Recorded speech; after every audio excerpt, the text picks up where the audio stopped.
Finding Nemo, Disney Pixar.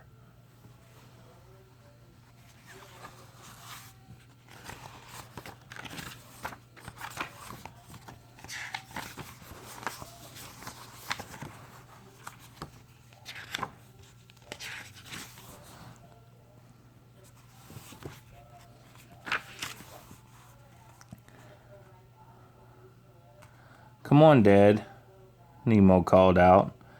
It's time for school. The little clownfish, Nemo, was ready for his first day of school. One of Nemo's fins was smaller than the other, so he was not a great swimmer. Nemo, however, didn't let it slow him down, but his father, Marlin, wasn't ready for Nemo to go. He was very protective of his son, and he worried a lot. All right, Marlin reluctantly agreed. Then he went over to the safety rules. So, first we check to see if the coast is clear, coached Marlin as he swam out in their Amon home. We go out and back in, and then we go out and back in, and then, Dad, Nemo interrupted. He tugged on his father's fin and pulled him out at last.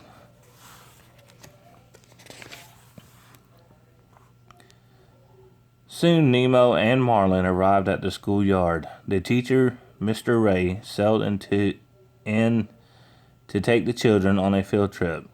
Bye, Dad, Nemo shouted as Mr. Ray swam away. Bye, son, Marlin called. Be safe. You're doing pretty well, remarked one of the other fathers to Marlin. I had a tough time with mine. Otis went out to the drop-off. Marlin gasped. The drop-off? The drop-off was the edge of the reef. There a fish could swim right out into the open sea and right into danger. Marlin immediately tried to catch up with the school group. Meanwhile, Nemo and his new friends, Tad, Sheldon, and Pearl, sneaked away to look over the edge of the drop-off. I know what that is. A butt, said the Tad, pointing at the bottom of the boat. Then Sheldon dared them to see who could swim the closest to it. Finally, it was Nemo's turn. Come on, Nemo. How far can you go? Tad challenged him. Oh, my dad says it's not safe, Nemo said, not moving. At that moment, Marlin arrived. You were about to go into the open water, he accused. You think you can do things, but you just can't, Nemo. Nemo was angry and embarrassed. As soon as his father turned his back, Nemo definitely took off and swam all the way to the boat. Nemo, get back here, Marlin shouted. But it was too late. A diver appeared. He scooped up Nemo in a net, swam to the boat, and sped off. Marlin couldn't swim fast enough to catch up with the boat. When he swam into a stream of fish to ask for help, he slammed into one of them. Sir, are you okay? Asked the friendly blue fish. Hi, I'm Dory. I have to find the boat, said Marlin. Hey, I've seen a boat. Follow me, she said. Marlin followed Dory until she suddenly turned around and said, Stop following me. Marlin was confused until Dory explained, I suffer from short-term memory loss. Marlin turned to leave and found himself facing a shark. Bruce the shark invited them to a party in a sunken submarine. The party was a meeting of sharks trying not to eat fish. While there, Marlin spotted a diver's mask that had been dropped by Nemo's capture. Marlin hoped the writing on the mask could help him find his son. What does these markings mean? I can't read human, exclaimed Marlin. Well, we gotta find a fish that can, encouraged Dory. They both grabbed the mask and went to snap on his Dory in the face. Ow, Dory cried, as blood trickled from her nose.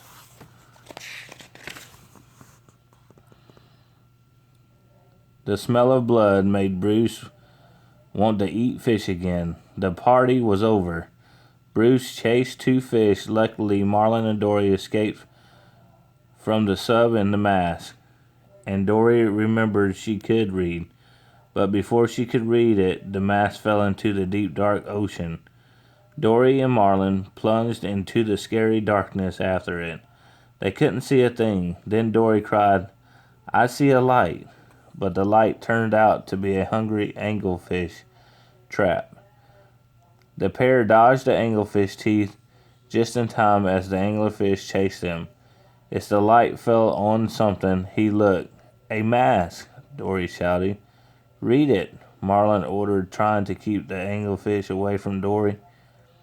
"Bring him closer. I need the light," Dory answered. Marlin led the anglefish back and forth while Dory read the address on the mask. Then Dory and Marlin escaped in the nick of time. P. Sherman, 42 Wallaby Way, Sydney, said Dory proudly as he swam off. "Now where is that?" wondered Marlin.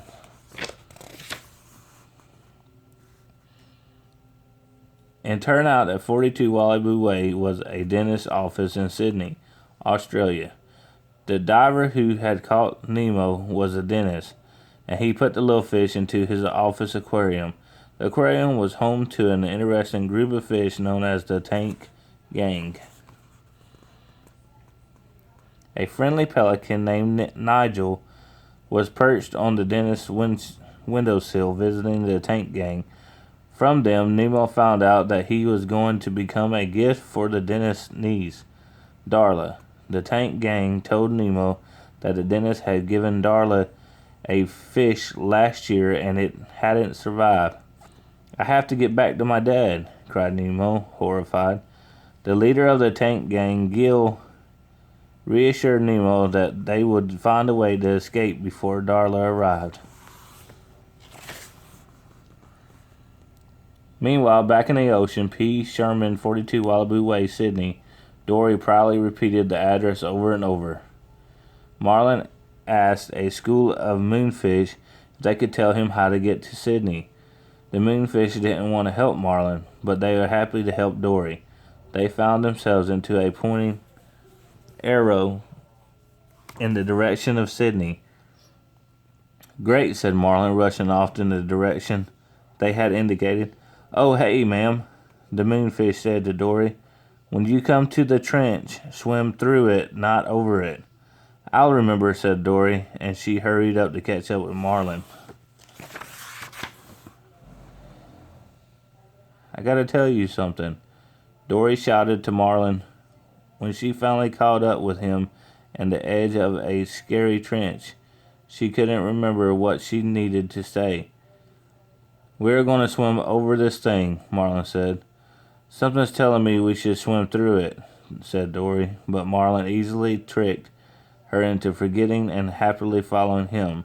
As it turned out, danger was lurking in the clear water above the trench. Dory was the first to find it.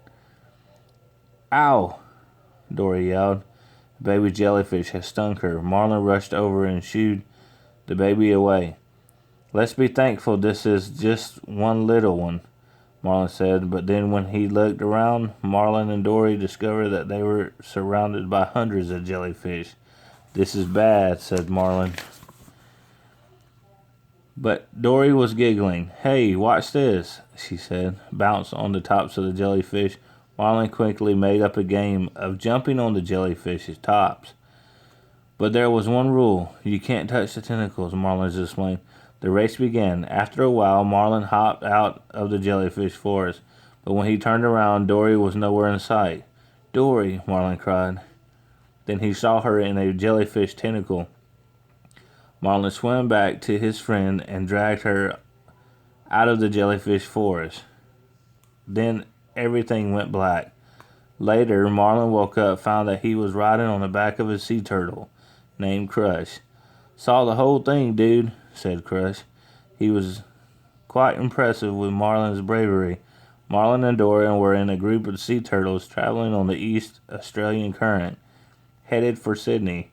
Marlin told the turtles about his quest to find Nemo. The story passed quickly from sea creature to sea creature. Finally, Nigel, the pelican friend of the tank gang, heard about Marlin's search. The ride on the Current was great fun for Marlin and Doran, but suddenly Crush called out, "Get ready, your exit's coming up, man."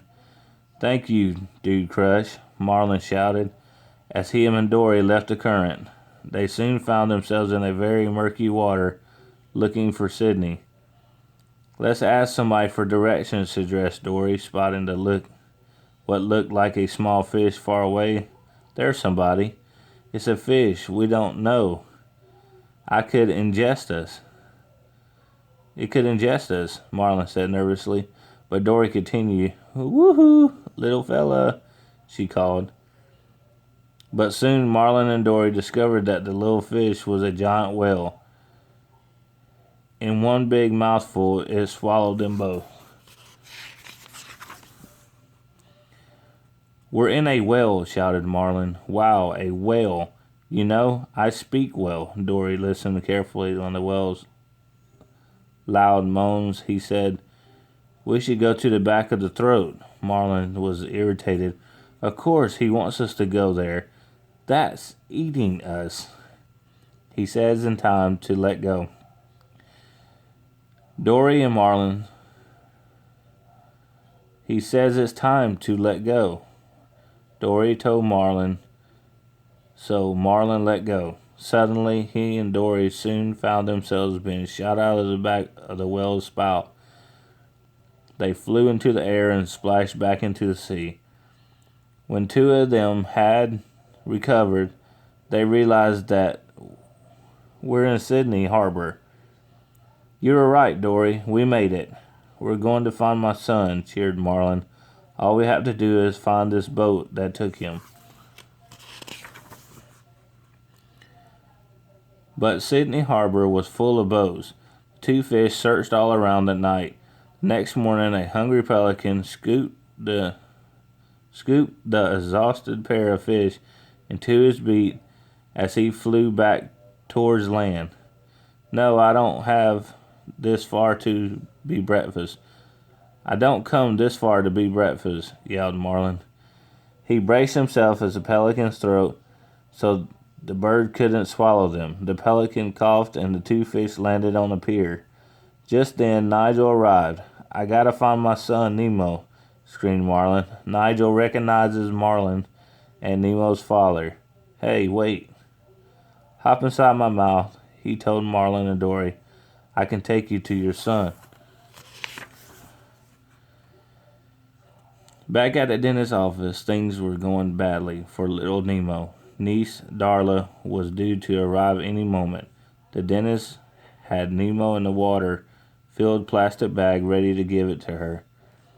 The dentist placed the bag with the panic Nemo on the table. The tank gang instructed Nemo to push the side of the bag so it would roll off in the open window. But just as Nemo succeeded in getting the bag rolling, the dentist noticed. "Oh, that would be a nasty fall," the dentist said, catching the bag and setting it down on the tray. Suddenly, the door to the office slammed open, and Darla stumped in. But Nemo had an idea. He pretended to be dead, hoping that the dentist would flush him down the toilet. From there, Nemo planned to swim to the ocean. "Hello, Darla, honey," said the dentist to the niece. "Oh, no," he murmured when he noticed the motionless Nemo. The dentist quickly hid the bag behind the back so Darla wouldn't see it.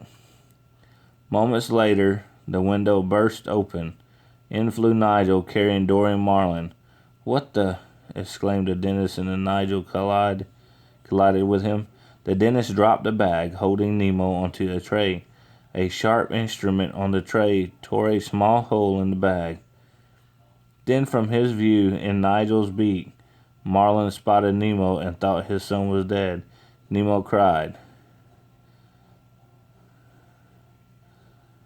"Nemo," he cried. Nemo heard his father's voice, but it was too late. The dentist had Nigel's beak and shoved him out the window.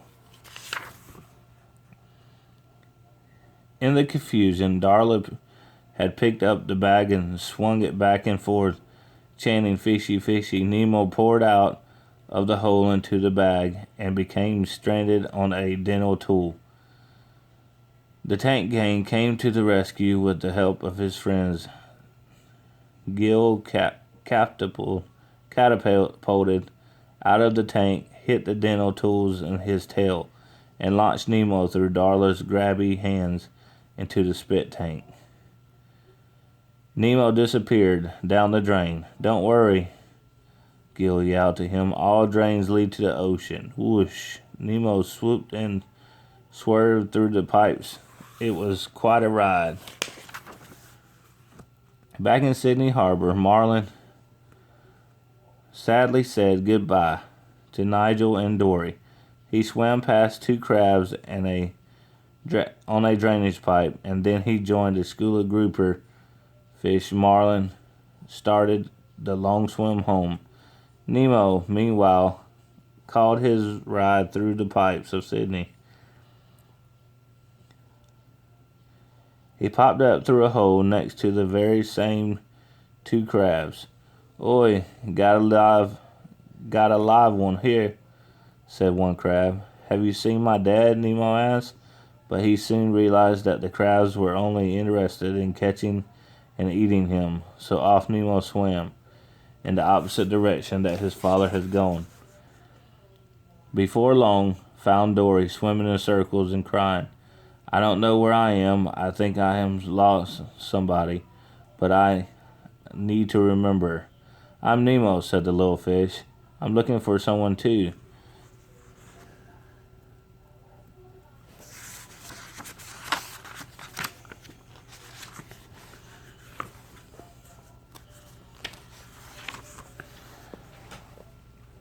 "That's a nice name," murmured Dory, not paying much attention. The two fish searched together for a while. Suddenly, Dory remembered Nemo. She grabbed the little guy's face tight with her fins. "You're not dead. And your father." "You know my father?" said Nemo. But Dory was already moving. "This way, quick! This way, quick!" Dory and Nemo swam over to two crabs on the pipe and asked them where they'd seen Marlin. "I'm not telling, and there's no way you're going to take me," one of the crabs replied. Dory was in no mood for his attitude. She grabbed the crab and thrust him above the water for the hungry seagulls to see. The crab quickly gave Dory and Nemo the directions they needed. Nemo and Dory rushed to the fishing grounds to look for Marlin. "Dad, Dad," yelled Nemo when he finally spotted Marlin in a crowd of grouper fish. Marlin rushed to Nemo. "Father and son, we're together at last. Look out," yelled Dory, as an enormous fishing net suddenly swept past him. The net missed Nemo and Marlin, but Dory and the grouper fish were caught. "Help!" screamed Dory. "Dad, I know what to do," Nemo called, rushing to rescue. "No, no, no, no. Come back," shouted Marlin. He didn't want to lose his son again.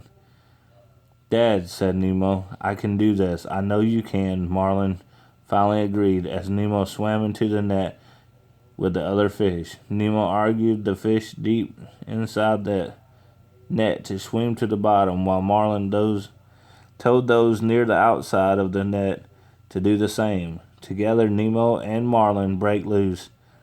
All the fish escaped, cheering. Nemo and Marlin were reunited. Nemo and Marlin brought Dory back to their reef. Nemo started school again. He was overjoyed to be with his friends and Mr. Ray, the school teacher. Just as Mr. Ray started to pull away, Nemo looked back at his dad. Then Nemo asked Mr. Ray to wait.